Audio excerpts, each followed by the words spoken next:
이것을 비유로 너희에게 일렀거니와 때가 이르면 다시는 비유로 너희에게 이르지 않고 아버지에 대한 것을 밝히 이르리라. 그날에 너희가 내 이름으로 구할 것이요 내가 너희를 위하여 아버지께 구하겠다 하는 말이 아니니 이는 너희가 나를 사랑하고 또 내가 하나님께로부터 온 줄 믿었으므로 아버지께서 친히 너희를 사랑하심이라. 내가 아버지에게서 나와 세상에 왔고 다시 세상을 떠나 아버지께로 가노라 하시니 제자들이 말하되 지금은 밝히 말씀하시고 아무 비유로도 하지 아니하시니 우리가 지금이야 주께서 모든 것을 아시고 또 사람의 물음을 기다리시지 않는 줄을 아나이다. 이로써 하나님께로부터 나오심을 우리가 믿사옵나이다. 예수께서 대답하시되 이제는 너희가 믿느냐? 보라, 너희가 다 각각 제 곳으로 흩어지고 나를 혼자 둘 때가 오나니 벌써 왔도다. 그러나 내가 혼자 있는 것이 아니라 아버지께서 나와 함께 계시느니라. 이것을 너희에게 이르는 것은 너희로 내 안에서 평안을 누리게 하려 함이라. 세상에서는 너희가 환난을 당하나 담대하라. 내가 세상을 이기었노라. 아멘. 여러분, 기독교에서 가장 중요한 계명이 무엇일까요? 어제 수요 예배 페이버십에 오신 분들은 담임 목사님 본문 말씀으로 이렇게 주셨던 말씀인데요. 예수님 말씀하신 계명이죠. 마태복음 22장 37절 40절에 이렇게 말씀합니다. 예수께서 이르시되 내 마음을 다하고 목숨을 다하고 뜻을 다하여 주 너희 하나님을 사랑하라 하셨으니 이것이 크고 첫째 되는 계명이요 둘째도 그와 같으니 내 이웃을 내 자신과 같이 사랑하라 하셨으니 이 두 계명이 온 율법과 선지자의 강령이니라. 이것을 간단하게 말하면 하나님을 사랑하고 이웃을 사랑하는 것, 이것이 두 계명이 가장 중요한 계명이다라고 우리가 너무나도 잘 알고 있습니다. 그렇다면 여러분, 사랑한다는 것은 무엇일까요? 사랑은 좋은 감정이랑은 조금은 다릅니다. 그냥 좋은 느낌도 아닙니다. 바울이 사랑에 대해서 고린도전서에 이제 적어놓은 것이 있습니다. 우리가 사랑장이라고 많이 불리는데요. 거기서 사랑을 이렇게 얘기합니다. 고린도서 13장 4에서 7절에 사랑에 대해서 이렇게 말합니다. 우리 한번 같이 읽어볼까요? 시작. 사랑은 오래 참고 사랑은 온유하며 시기하지 아니하며 사랑은 자랑하지 아니하며 교만하지 아니하며 무례히 행하지 아니하며 자기의 유익을 구하지 아니하며 성내지 아니하며 악한 것을 생각하지 아니하며 불의를 기뻐하지 아니하며 진리와 함께 기뻐하고 모든 것을 참으며 모든 것을 믿으며 모든 것을 바라며 모든 것을 견디느니라. 7절 말씀이 안 나왔는데 7절 말씀까지 하면 모든 것을 견디는 것이 사랑이다. 사랑에 대한 여러 가지 특징들을 설명해 주고 있습니다.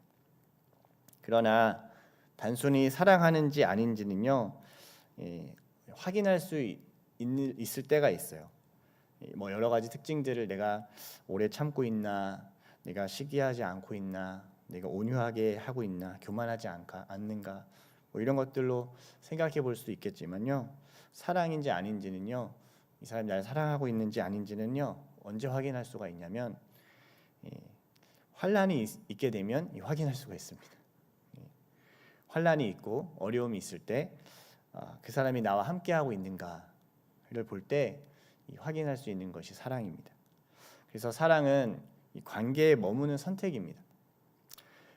그래서 우리는 사랑해서 결혼을 하잖아요. 근데 결혼을 하면 사실 이것은 함께 하겠다는 선언입니다. 근데 언제 그랬나 듯이 결혼을 해도요 혼자 있기를 좋아해야 합니다. 남편들이 가장 행복을 느끼는 공간이 화장실 공간과 차 안이라고 자들 얘기하더라고요. 저도 그럴 때가 좋더라고요. 가끔 아내가 화장실에서 화캉스 즐기지 말고 빨리 나와 이렇게 얘기할 때가 있어요. 또 아내가 친정에 간다고 할 때 남편들은 어떻게 반응해야 될까요, 여러분? 여기 남성 동지 여러분, 친정 갔다 올 때 할 때 정답은 매우 아쉬워하면서 떨어지는 것에 대해서 이제 고통을 얘기하면서 이렇게 보내줘야 되죠. 막 너무 즐거워하면 안 됩니다. 근데 오래 갔다 오기를 바라는 이 속에는 이 완악한 마음이 있다는 것을 우리 안에 기본적으로는 함께하는 것에 대한 힘들고 불편함이 있는 거죠. 저는 이 본문을 계속 보면서 왜 예수님이 자신이 떠날 것을 제자들에게 이야기하신 이유가 무엇일까 좀 생각을 해봤습니다. 25절, 28절 다시 한번 읽어볼 텐데요. 계속 예수님이 주구장창 얘기하는 게 내가 갈 거다, 내가 아버지께로 갈 거다, 내가 떠날 거다, 내가 십자가에 죽고 부활할 것이다부터 시작해서 계속 그 얘기를 하시거든요. 우리 25절부터 28절까지 말씀을 다시 한번 보겠습니다. 우리 한번 읽어볼까요? 시작. 이것을 비유로 너희에게 일렀거니와 때가 이르면 다시는 비유로 너희에게 이르지 않고 아버지에 대한 것을 밝히 이르리라. 그날에 너희가 내 이름으로 구할 것이요 내가 너희를 위하여 아버지께 구하겠다 하는 말이 아니니 이는 너희가 나를 사랑하고 또 내가 아버지께로부터 온 줄을 믿었으므로 아버지께서 친히 너희를 사랑하심이라. 내가 아버지에게서 나와 세상에 왔고 다시 세상을 떠나 아버지께로 가노라 하시니. 이 앞에 이제 비유를 얘기를 하십니다. 근데 제자들이 이해를 못합니다. 16절에 보면 조금 있으면 너희가 나를 보지 못하겠고 또 조금 있으면 나를 보리라. 또 21절에 보면 여자가 해산하면 근심하나 아이를 낳으면 세상에 사람 난 기쁨을 인하여 그 고통을 기억하지 아니하느니라. 계속해서 이 예수님 십자가에 자신이 갈 것에 대한 얘기들을 합니다. 그리고 28절에 드디어 이렇게 밝히 얘기합니다. 내가 아버지에게서 나와 세상에 왔고 다시 세상을 떠나 아버지께로 간다. 이렇게까지 제자들에게 반복적으로 말씀하시는 이유가 무엇일까? 여러분 그런 생각 안 해보셨어요? 이렇게까지 얘기를 하셔야 되나? 그냥 이런 얘기 없이 그냥 묵묵하게 십자가를 가시면 안 되셨을까? 이해도 잘 못하고 깨닫지도 못하는 제자들을 향해서 왜 예수님은 이렇게 계속 말씀을 하시는 이유가 무엇일까? 근데 저는 오늘 이렇게 말씀 묵상하다가 27절에 좀 힌트를 발견했어요. 27절 말씀 한번 보겠습니다. 27절 읽어보겠습니다. 시작. 이는 너희가 나를 사랑하고 또 내가 아버지께로부터 온 줄 믿었으므로 아버지께서 친히 너희를 사랑하심이라. 여기 이제 사랑이 나옵니다. 사랑은 이 필레오를 사용합니다. 필레오. 헬라어로 필레오를 이제 사용하는데 그 뜻은 정이 가고 계속 함께하고 싶은 마음을 얘기해요. 예수님은 제자들을 사랑하셨습니다. 사랑하는 자에게는요 자신의 일을 다 이야기하고 싶습니다. 숨김이 없습니다. 여러분 인간관계에서도 친밀함이 여기에 달려 있습니다. 일적인 소통은 다 이렇게 할 수가 있어요. 근데요 친밀할수록 그에게 나에 대한 정보들을 계속 공유하게 됩니다. 물론 이것 때문에 뒤통수 맞을 때도 우리가 있습니다. 그렇지만 이렇게 사랑하고 친밀할수록요 함께 하고 싶고 나에 대한 얘기를 계속 하게 되는 거예요. 예수님 왜 이렇게 제자들과 얘기를 하셨을까? 제가 묵상하다가 깨달은 게 있어요. 그게 뭐냐면 예수님은 제자들과 계속 함께하기를 원하시는구나. 함께하기를 원하시는구나. 그러나 제자들 중 어느 누구도 예수님과 함께하기가 쉽지가 않았습니다. 어려웠습니다. 그러면 이 구절을 어떻게 해석할 수 있을까? 29절, 30절 말씀 한번 보겠습니다. 29절부터 30절 말씀 읽어볼까요? 시작. 제자들이 말하되 지금은 밝히 말씀하시고 아무 비유로도 하지 아니하시니 우리가 지금이야 주께서 모든 것을 아시고 또 사람의 물음을 기다리시지 않는 줄 아나이다. 이로써 하나님께로부터 나오심을 우리가 믿사옵나이다. 예수님이 계속해서 제자들과 함께하기 위해서 내가 아버지께로 간다는 얘기를 비유로도 얘기하시고 여러 개로 얘기를 했습니다. 그래야 이제서야 제자들이요 계속 이걸 듣다가요 이렇게 반응하는 거예요. 이제야 예수님의 말씀을 제대로 이해하겠습니다. 라는 이런 반응들의 이 답이 나옵니다. 근데요 사실 우리가 요 문장까지만 보면 제자들이 이제 깨달았구나라고 생각하겠지만 이 뒷 문장까지 계속 보게 되면 사실 이 대답은 예수님이 이후 이야기하는 대목에서 제자들이 정확히 깨닫지 못했다는 것을 우리가 알 수 있어요. 예. 제가 아내랑 이야기하다가요, 그런 경우가 있어요.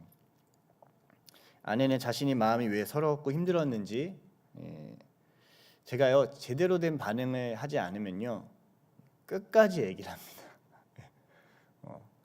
이렇게 마음이 어려웠던 얘기, 그래 너무 많이 힘들었겠다, 정말 그렇게 힘들었는데 뭐 어떻게 했어? 이렇게 얘기를 하지 않고 그냥 제 얘기만 한다든지 그것과 상관없는 반응을 하잖아요.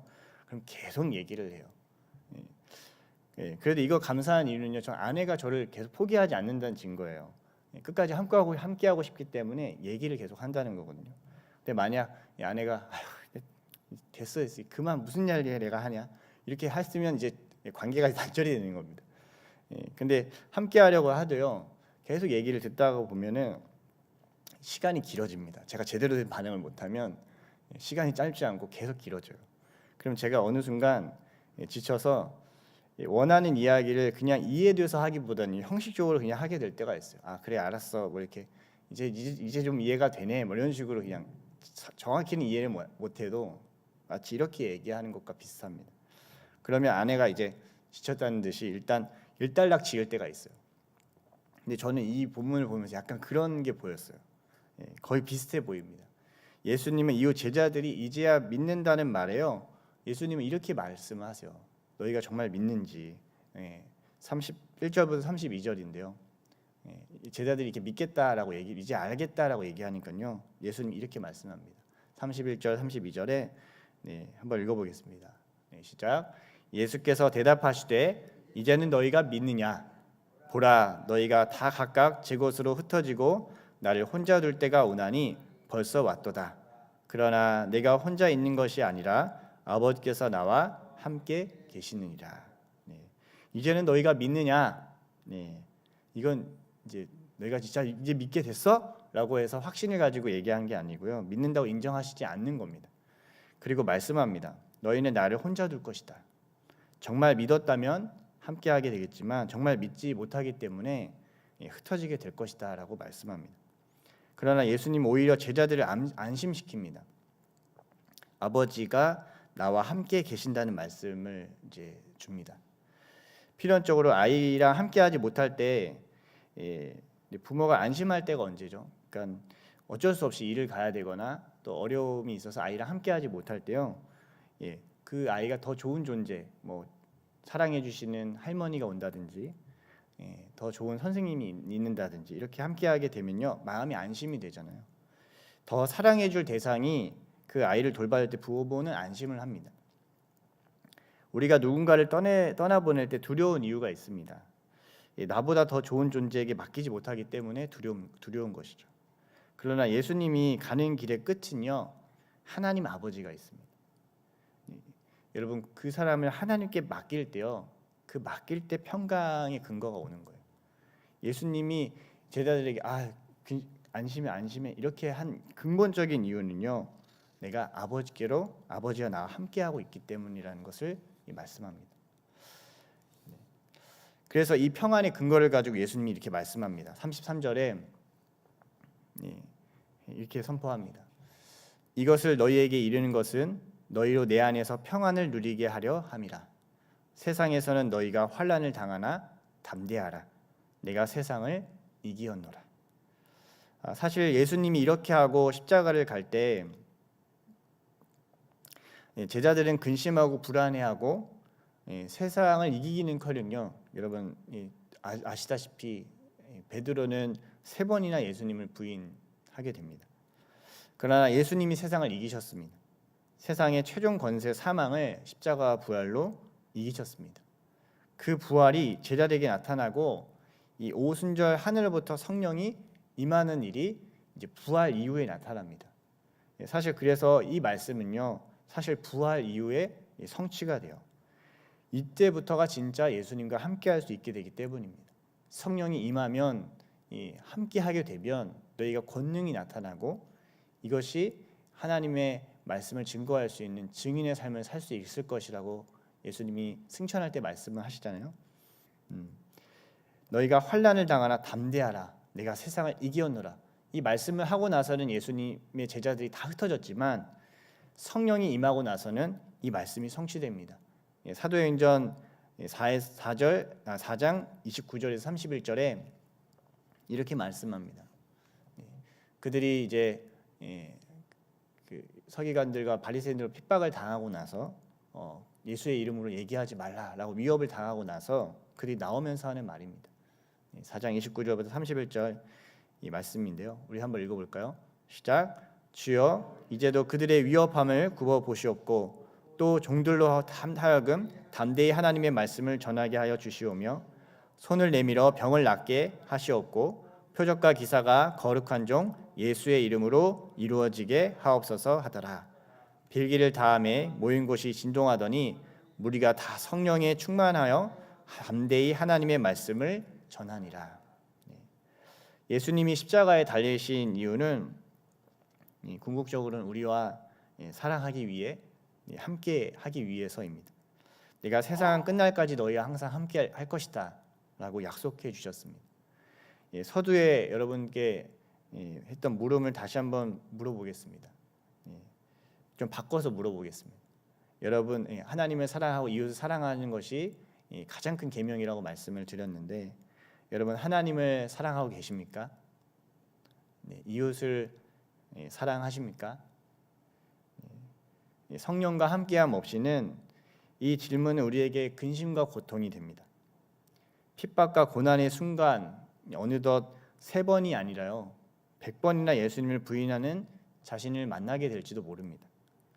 그러나 성령이 임하면 우리는 주님과 비로소 함께할 수 있게 됩니다. 그리고 이웃과 진정으로 함께할 수 있게 됩니다.